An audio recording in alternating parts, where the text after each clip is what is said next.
प्रभु यीशु के सामर्थ्य नाम में आप सबको जय मसीह के प्रेज द लॉर्ड। आइए आज के मनन के लिए हम परमेश्वर के पवित्र वचन को निकालें। मेरे साथ प्रभु के वचन को निकालिएगा। नीति वचन के पुस्तक उसका 29 अध्याय और उसका वचन 7। यहाँ इस प्रकार से लिखा है, धर्मी पुरुष कंगालों के मुकदमे में मन लगाता है, परंतु दुष्ट जन उसे जानने की समझ नहीं रखता। Praise the Lord, hallelujah.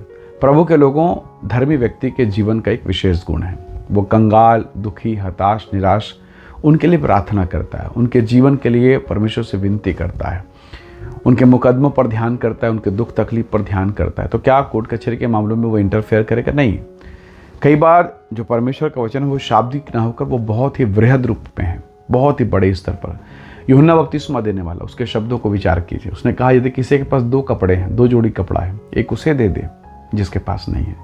यीशु मसीह ने भूखों के बारे में, कंगालों के बारे में, विधवाओं के बारे में बातें किया। हालेलुया। पौलुस बात करता है, पतरस कहता है, याकूब कहता है, अगर तुम्हारे पास कोई आए जिसके पास कपड़ा ना हो और तुम कहो कुशल हो कुशल, तो क्या लाभ। तो कई प्रकार की बातों को पवित्र आत्मा ने दासों के माध्यम से, प्रभु यीशु मसीह के माध्यम से हम तक पहुंचाया है। और मेरी और आपकी जिम्मेदारी है कि हम उन लोगों की भी चिंता करें जो हमारी कलीसिया से बाहर हैं, विश्वासी अविश्वासी।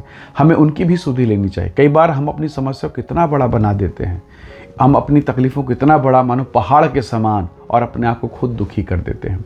एक सुंदर कहावत है, कुछ लोग इसलिए दुखी हैं कि उनके पास एक अच्छी कंपनी का चप्पल नहीं है, अच्छी कंपनी का जूता नहीं है, या अच्छी कंपनी का कार नहीं है। जरा सोचिए तो सही, आपके पास इसलिए दुख है कि आपके पास एक अच्छे ब्रांडेड सैंडल या जूते नहीं हैं। पर जरा सोचिए तो सही, कितने ऐसे लोग हैं जिनके पास खुद का पाँव नहीं है, जब उनके पास अपना पैर नहीं है, अपाहिज हैं, लंगड़े हैं, बिस्तर में पड़े हैं, उठ नहीं पा रहे हैं। बहुत सुंदर अच्छी कंपनी का जूता है, पर डॉक्टर कहता है कि तुम तो उठ नहीं पा रहे, चल नहीं पा रहे। कितने ऐसे लोग हैं जो बिस्तरों में पड़े पड़े तकलीफ़ों को झेल रहे हैं। परंतु प्रभु का धन्यवाद कीजिए, आप चल फिर सकते हैं। ठीक है, एक ब्रांडेड कंपनी आपके पास नहीं है, परंतु परमेश्वर का अनुग्रह है कि कुछ तो है आपके पास में। परमेश्वर के लोगों, प्रभु ने भी बहुत कुछ दिया है।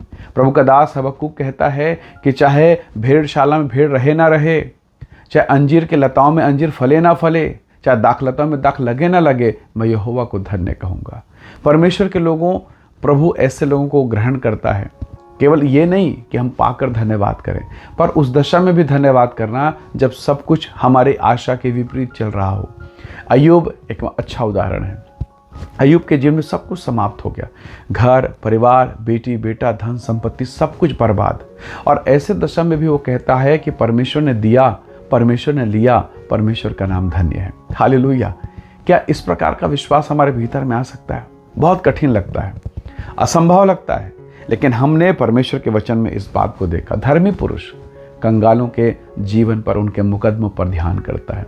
क्या आपके कलीसिया में कुछ ऐसे लोगों को देखा जिनके पास आशीष नहीं है? हम सुबह प्रार्थना में बैठते हैं, दोपहर बैठते हैं, हम रात में प्रार्थना में बैठते हैं। हमारी प्रेयर लिस्ट को देखिए। मेरी पत्नी, मेरा पति, मेरा बेटा, मेरा बेटी, मेरी नौकरी, मेरा काम, मेरा धन, मेरा कर्जा, मेरी समस्या।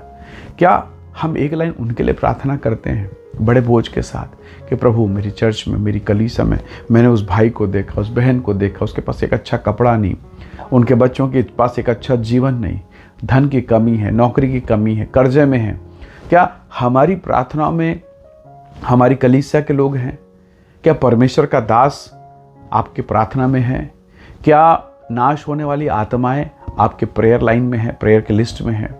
क्या आपका मन है कि प्रभु जी, लोग शराब पी के अपने जीवनों को नाश कर रहे हैं, पत्नी के साथ दुर्व्यवहार कर रहे हैं, बच्चों का जीवन नरक हो गया है, प्रभु लोग शराब में नाश हो रहे हैं, नशे में नाश। क्या हमारे पास ऐसी प्रार्थनाएं हैं कि बस हम अपने ही दुनिया में खो गए हैं? क्या हम अपने ही दुनिया में खो गए हैं? क्या हमारा जीवन स्वार्थी हो गया? परमेश्वर का वचन कहता है कि जो अपनों की चिंता ना करे, जो अपने लोगों की चिंता ना करे, वो अविश्वासी से बुरा हो गया, वरन विश्वास से मुकर गया।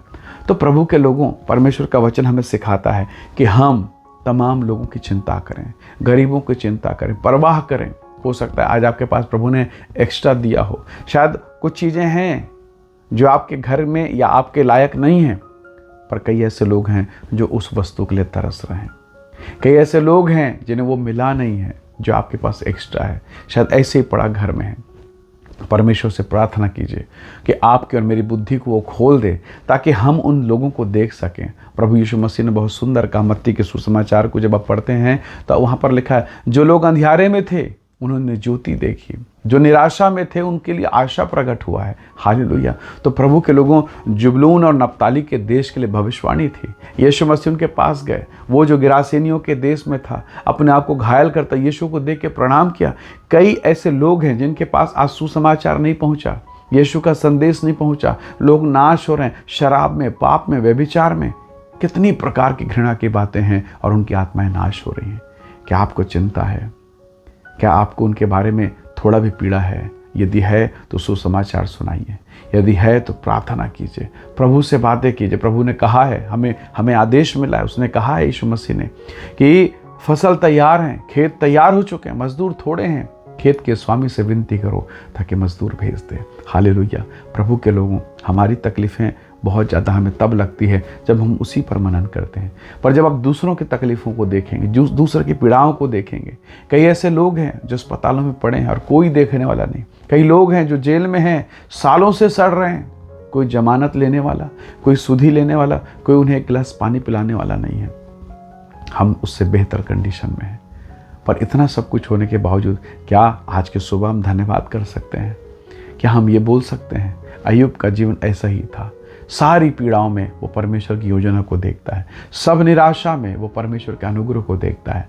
जब आपकी और मेरी आंखें, आपके और मेरे विचार ऐसे हो जाएंगे, हम परमेश्वर के प्रेम को समझने पाएंगे। आइए दुआ करें और धन्यवाद करें कि परमेश्वर ने हम पर बड़ी कृपा को प्रकट किया है। आइए हम प्रार्थना करें।